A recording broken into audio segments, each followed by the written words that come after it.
Dạ kính bạch thầy, con có nghe một bài giảng của thầy có đoạn đất, nước, gió, lửa, hư không và tánh biết bao trùm vũ trụ. Con chưa rõ lắm, xin thầy khai thị thêm cho con ạ. Thì đúng vậy chứ sao nữa. Dạ vâng. Cái đó là những cái mà có thể gọi là nguyên tố, những cái nguyên tố. Cho nên đất cũng là nguyên tố, nước, lửa, gió cũng là nguyên tố, cái đó gọi là tha tú đó. Thì đó là những cái nguyên tố,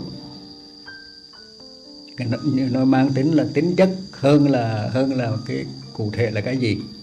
Không phải đất như là cục đất đó, nước như là cái nước đó, không phải vậy đó. Mà đây là cái tính chất đất, tính chất nước, tính chất lửa, tính chất gió và tính chất biết, cho nên mới gọi là tính biết. Và cái này là nó là chung, nó không phải của ai hết.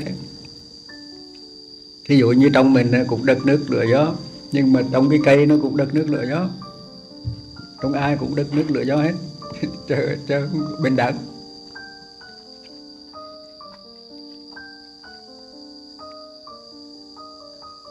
Thì cái đó nó khi mà cái đất nước lửa gió và tánh biết nó hợp lại ở một mức độ nào đó, cái này là dịch lý là nói rất là rõ, hợp lại ở một mức độ nào đó thì nó ra một cái tường đó, một cái tường, mỗi người là một tường, nói theo dịch lý đó. Tường tức là một hiện tượng đó, một hiện tượng nơi A, hiện tượng nơi B, hiện tượng nơi cây xoài, hiện tượng nơi cây ổi đó. Nó tin ra hiện tượng, mà trong mỗi hiện tượng như vậy là nó kết hợp bởi âm dương, rồi thành ra tứ tường, rồi thành ra bát quái, rồi thành ra là 64 cái hiện tượng, 64 hiện tượng sinh ra là trùng trùng duyên khởi đó, đại khái là vậy.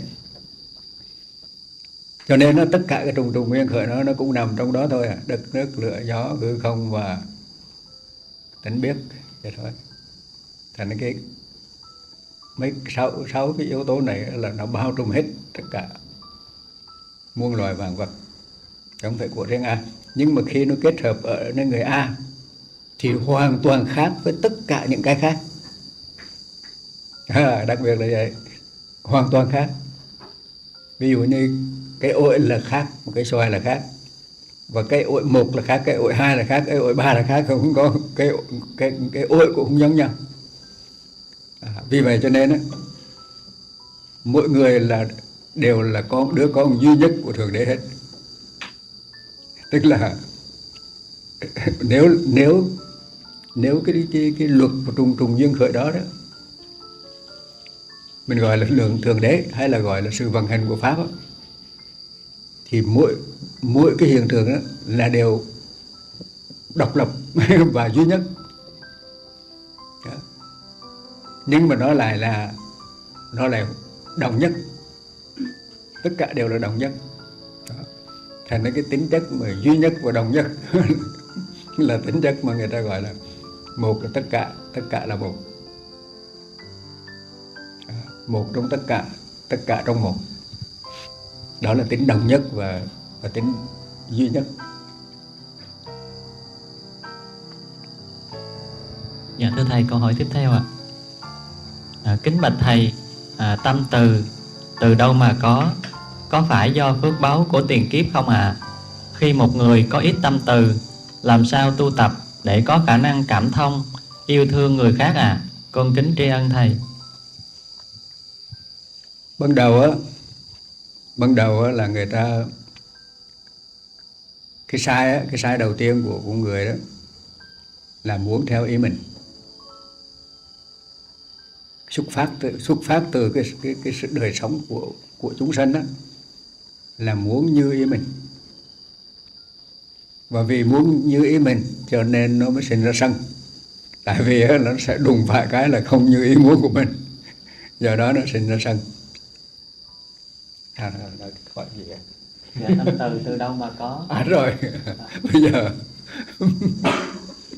Bây giờ nó hết sân đi á, tức là nó sân rồi một hồi á thấy mệt quá. Sao sân mệt quá? Sân chỉ có hại mình thôi chứ đâu có hại được ai đâu. Cho nên á thấy mệt quá mới bớt sân đi.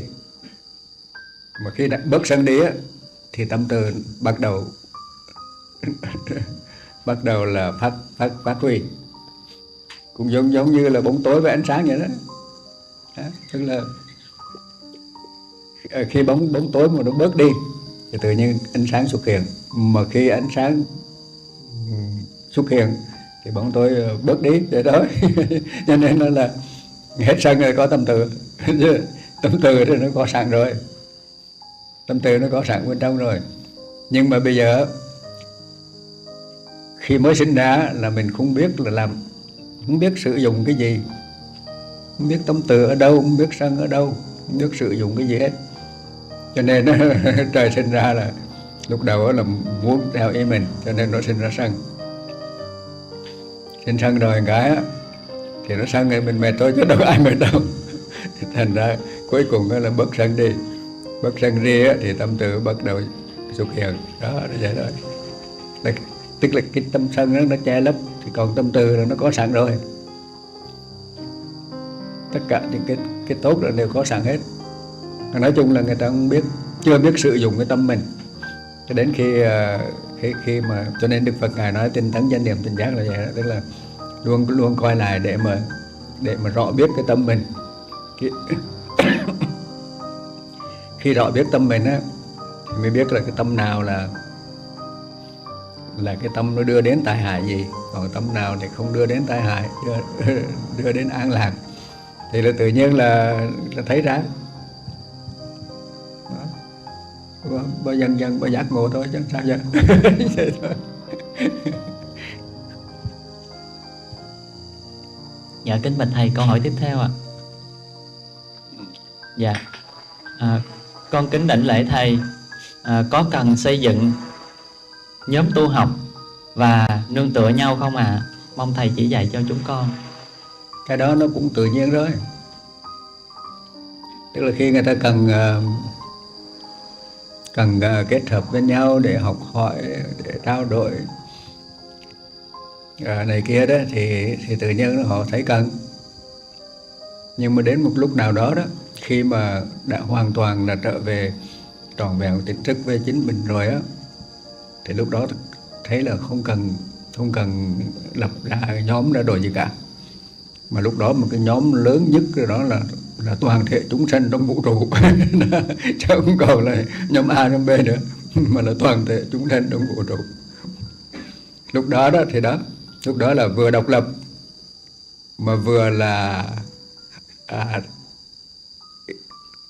tương giao. Vừa độc lập vừa tương giao. Còn khi mình lập nhóm á, tức là tạo mối quan hệ. Lúc đầu thì ai cũng cần tạo mối quan hệ hết, cho nên là cứ tạo mối quan hệ. Nhưng về sau dần dần mới thấy là cái mối quan hệ nó cũng ràng buộc với nhau và nhiều, và thực ra là mỗi người cũng mỗi ý. Rồi cũng 9 người 10 ý, cho nên phần lớn là những cái tổ chức đều bị tan rã. Không có một tổ chức nào mà không có tan rã cả. Cái gì có hợp lại thì cái đó đều phải có tan. Đó là đương nhiên thôi.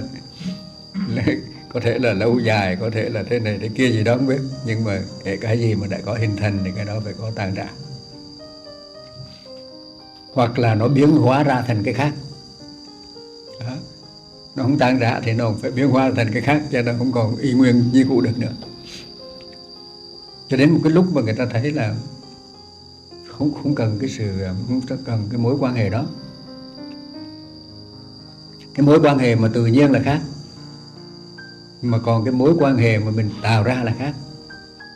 Thế nên khi mình tạo ra thì có thể là có ý tốt, tạo ra một mối quan hệ tốt, nhưng mà cái mối quan hệ đó nó cũng vẫn là đến một lúc nào đó nó cũng trở thành trở ngại